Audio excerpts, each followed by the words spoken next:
आज केंद्रीय माध्यमिक शिक्षा बोर्ड बा सीबीएसई दशम और द्वादश श्रेणी परीक्षाफल प्रकाश पाई।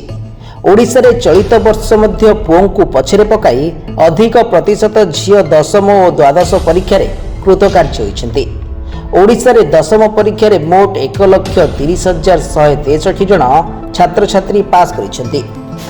मोट पास हार 92.64% रही। एमानंक मध्यरु छात्रंक पास हार 91.63% रही। उत्तीर्ण होइतिबा छात्रींक हार 93.83% रही। सेहिभଳି ओडिशा रे द्वादश परीक्षा रे मोट 97,919 जन छात्र छात्री पास करिसेंति। ओडिशा रे पास हार 83.64% रही। एमानंक मध्यरु पास हार 81.42% रही।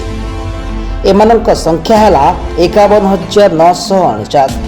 एणे ओडिशा रे 45,970 जन छात्री सीबीएसई द्वादश श्रेणी परीक्षा रे कृतकार्य होइछन्ति।